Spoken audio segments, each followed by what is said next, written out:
Hello 7th class.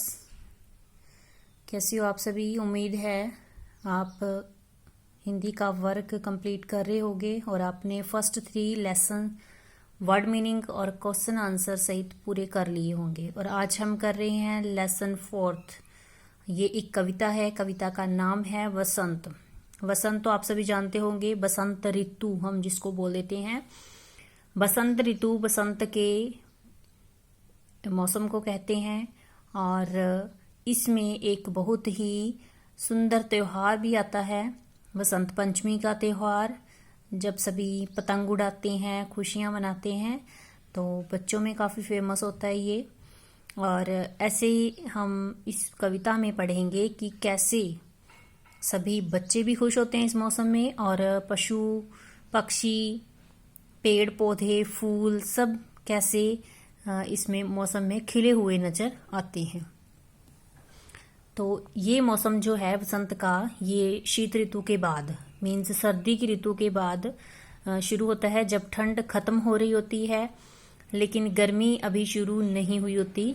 अभी ठंडी हवाएं चल रही होती हैं और जब पतझड़ का मौसम भी खत्म हो चुका होता है, क्योंकि उस समय जब सर्दी के कारण पेड़ पौधों के पत्ते सारे झड़ जाते हैं, तो बसंत ऋतु में नए पत्ते पेड़ों पर आते हैं, मुरझाए हुए फूल फिर से खिल उठते हैं और उसकी वजह से चारों तरफ हरियाली भी नजर आती है। तो पशु भी खुश होते हैं, उनको चरने के लिए घास मिलता है, पक्षियों को पेड़ों पर चहचहाने के लिए, घोंसले बनाने के लिए उनको वातावरण मिल जाता है। और फूलों को देखकर जो है मनुष्य खुश हो जाते हैं। तो इस पोएम को हम पहले रीड करते हैं और इसके मीनिंग्स करते हैं।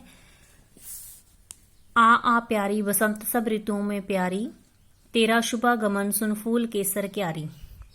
इस कविता में कवि क्या कह रहा है, कहता है कि वो उसको बुला रहा है। आ संबोधन वर्ड है कि प्यारी बसंत ऋतु, तुम सब ऋतुओं में प्यारी हो, सबसे अच्छी ऋतु मानी जाती है, सबसे प्यारी ऋतु मानी जाती है ये बसंत ऋतु। तो इसीलिए कवि भी कह रहा है कि तुम सब ऋतुओं में प्यारी हो, तुम आ जाओ और तुम्हारा जो है हम बहुत अच्छे से स्वागत करते हैं।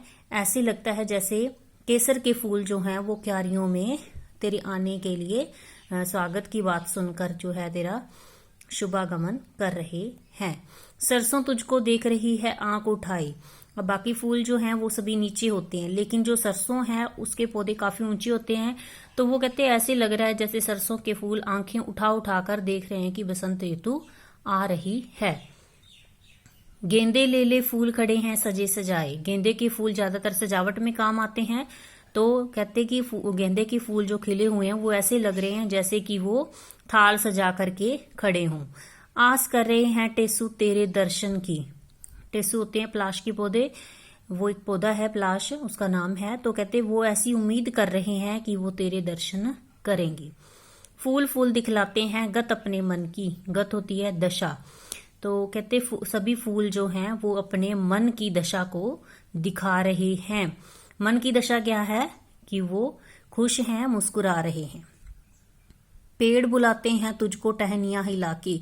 जैसे हम किसी को बुलाना हो तो कई बार हाथ के इशारे से बुलाते हैं, ऐसे ही कहते पेड़ जब हवा के साथ हिलते हैं तो ऐसा लगता है मानो वो अपनी टहनियों को हिला हिला कर वसंत ऋतु को बुला रहे हैं।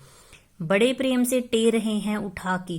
कहते ऐसे लग रहा है जैसे वो बड़े ही प्यार से उठा के और बुला रहे हैं बसंत ऋतु को।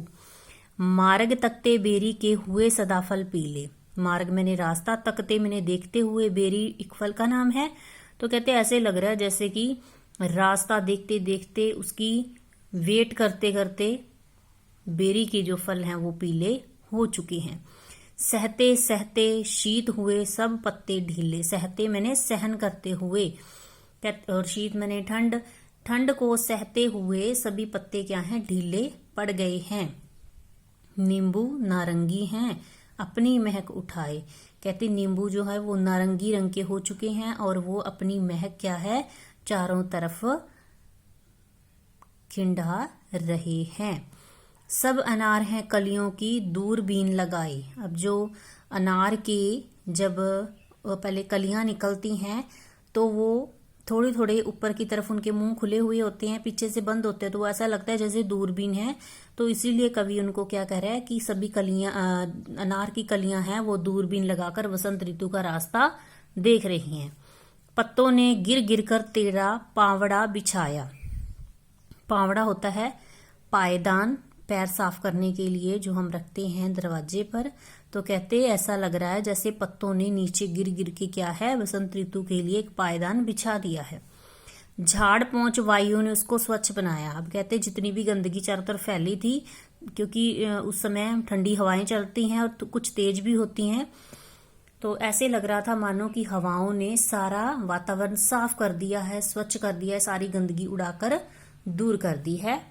कोसों तक पृथ्वी पर रहती सरसों छाई।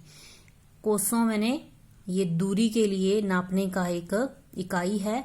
तो कहते ऐसे लग रहा है जैसे काफी किलोमीटर तक धरती पर जो है सरसों छाई हुई है, क्योंकि सरसों की फसल काफी जगह पर बोई जाती है। तो चारों तरफ पीले पीले फूलों की बहार बहुत ही अच्छी लगती है।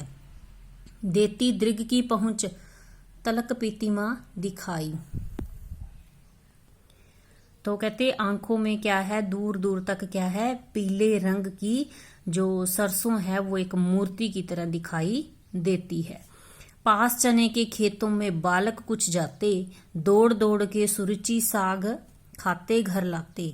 अब कहते कि जो बालक हैं वो उस समय, क्योंकि चने की खेती भी होती है उस समय, तो कहते कुछ बालक जो हैं वो चने के खेतों में आ गए हैं और वहां पर वो दौड़ दौड़ कर अपनी ही मन पसंद की जो खाने की चीजें हैं वो लाते हैं और खाते हैं।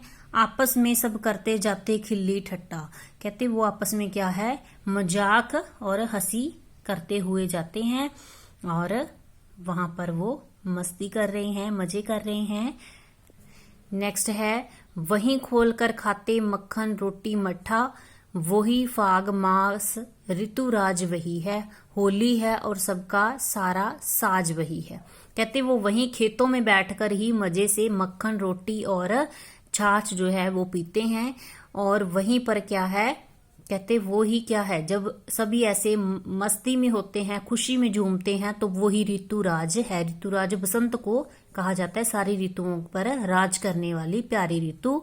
और कहते इसी मौसम में क्या है, होली आती है और क्या होता है, सारे उपकरण क्या हैं वहीं पर छिपे हैं बसंत ऋतु में।